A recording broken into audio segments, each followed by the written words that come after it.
Ayan, isang magandang hapon sa inyo po mga taga-subaybay dito po sa channel po ni Kuya Dan TV. Muli nandito po na tayo sa main target po ng trail namin dito po sa St. Mary's Cemetery. Dito po yan sa Sagada. Okay, so iniikot lang muna natin ang buong paligid na kung saan sa kinaroroonan po yan nitong hanging coffin. So, pinapakita ko lang po sa inyo itong location niya, yung geographical location niya. Talaga pong nasa pusod ng kagubatan. At the same time, nasa pagitan po ng matatarik na bundok. Yung pinapasilip kong yan, halos dyan po kami dumaan. So itong location namin ay halos nasa kalagitnaan po rin po kami ng bundok. Ayan. So balikan po natin ang mga iniikot ko lang po kayo ng 360 degrees. Paakyat po yan doon sa banda ron. Which is part pa rin po yan ng cemetery. Pero mayan, makikita-kita po ninyo yung mga nakahang na ataol sa banda ron. Mamaya po medyo lalapitan natin. So hindi ka naman po makakalapit ng halos na malapit. So may distance siguro na mga 10 to 15 meters ang layo. So yan, picture muna. Photo ops yan, requirement ng agency. Ayan. All right.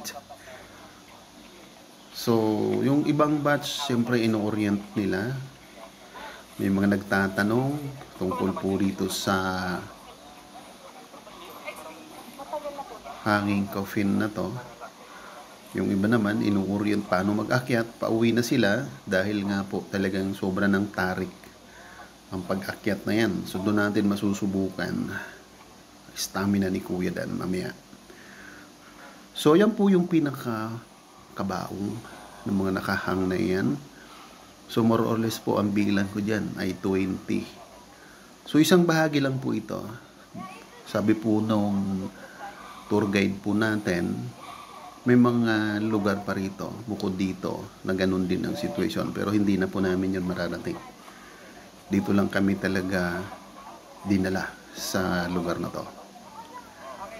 So, malamig po ang dito.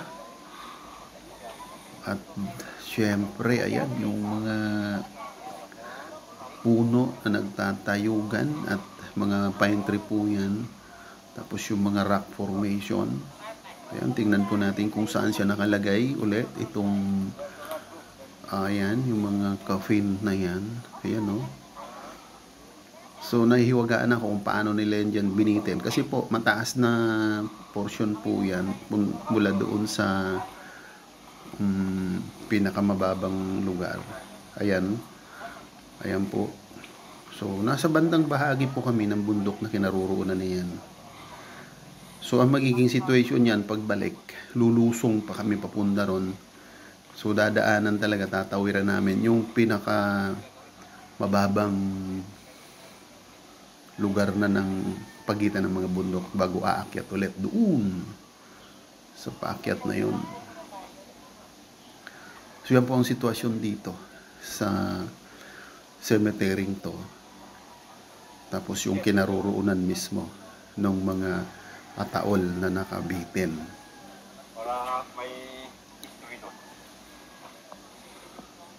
Alright, ayun uli siya.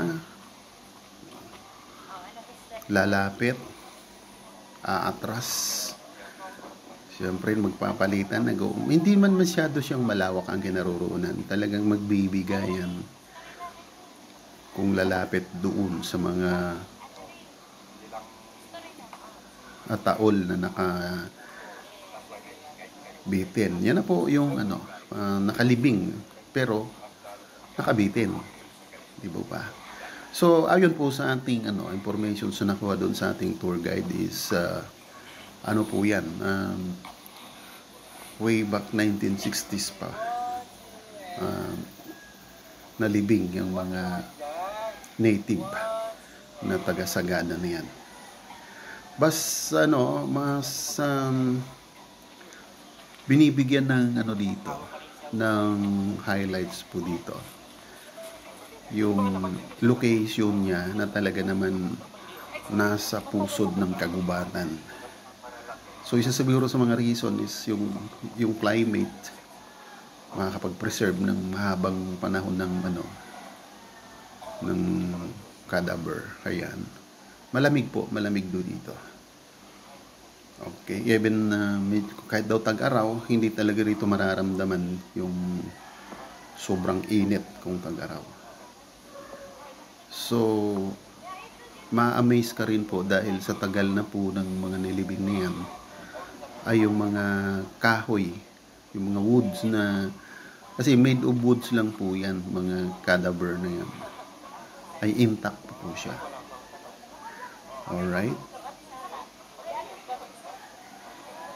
Ayun, taas ng mga bundok na yan, tinitingnan ko po lagi kasi ang iniisip ko, yung pag-akyat mamaya, kumusta ang mga tuhod natin diyan mamaya. So, tingnan ko po kung maiba-vlog ko pa yung actual na pag-akyat namin pabalik. Kasi sabi ko nga po ay more or less baka mga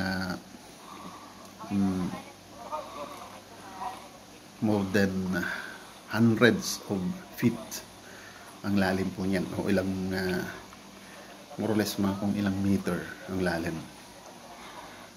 Okay, ito po ang pinaka yung mga pinaka highlights ng St. Mary's Cemetery. Dito po yan sa bayan ng Sagada, na kung saan ito po ang dinadayo ng mga local tourist natin, mga foreigner, na pag sinabi pong Sagada, hanging coffin, ito na po yan mismo, mga idol. So, ang inyo pong lingkod, si Kuya Dan, proud to be here. Kasi po, ay sa history lang po natin ito mga nababasa ever since na maliliit pa tayo. Talagang pinapangarap natin to na mapuntahan ng mga ganitong nasa book Guinness record, kumbaga. So, okay. So, mga kaibigan, mega love shoutout muna sa ating mga member dyan. Katulad po ng ating mga kaibigan, mga member. Ayan, Wandering Bicolana, mega love shoutout. Sharon Cuello, mega love shoutout. Jebasen, shoutout. Ayan. Joe Agapito, sa natin pong mga member. Ronnie Mix Vlog, ayan. Artisan Art, mega love shoutout po sa inyo dyan. Maraming salamat sa mga pag-support sa Kuya Dan. Budots Queen 55, ating mga member. Ayan, si Ma'am Blessmac, shoutout Ma'am Blessmac. Alright, si Ma'am Leia Porti, ayan. Manay, mega love shoutout Manay. CNS Vlog PH, shoutout. And of course, yan ang ating mga kaibigan, si Ma'am Odessa. Alright, Ma'am Angeng Fe, mega love shoutout po Ma'am Angeng Fe. And of course, ang ating pong tinutulungan ng husay, mega love shoutout po Sir Manny Sibilyar. Tuloy-tuloy lang po tayo, Sir Manny. And of course, si Ma'am Lintek, ang aking mentor. Ma'am Lintek, andito ko sa South, ay sa Norte, na kung saan malapit na po kayo rito. Ilang oras na lang siguro yan from La Union, aakyat ng Baguio, tatravel ng katakot-takot papunta rito sa Sagada. Hilong-hilo na po ako, Ma'am Lintek, sa paikot-ikot ng biyahe rito. Alright, so again, si Kuya Dan, yung mga hindi pa natin na-mention, I will make it sure na ma-mention ko po kayo sa mga susunod kong pagbablog. Alright, so again, sa bago po natin mga member dyan, si Ma'am Celsa Tao ng Singapore, nabanggit ko po kasi si Jebasen. Ayan, siyempre yung mga ating original na mga team. Andiyan po si Peranta. Mega love shoutout Peranta. O si Memoir Vlog.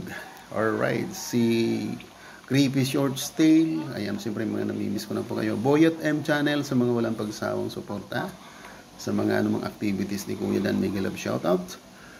And support so yung mga nagsipaglayluhan na nakikibaka sa ibang larangan ng plataforma ng social media. O naalala ko mga taga Nortes, Kuanang Life. Ayan, si Kuanang Life, malapit din naman po yun dito sa lugar na to. And of course si Lula and Kids, mga taga rito po yan. And sige po, so sa mga susunod po, mababanggit ko na po yung ating pang mga walang sawang sumusuporta.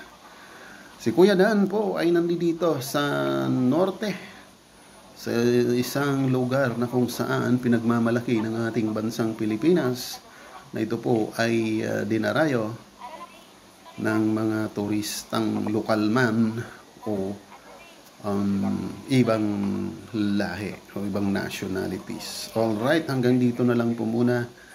Abangan po ang iba pang mga exciting event ni Kuya Dan sa pag-travel dito sa norte. Muli, ito po ay bahagi ng aking birthday travel. Alright, so again, Dan TV Vlog is signing off. God bless us all. Maraming salamat sa inyong pagsuporta sa aking adventure and tour dito po sa Northern Luzon. Alright, Dan TV Vlog is now signing off.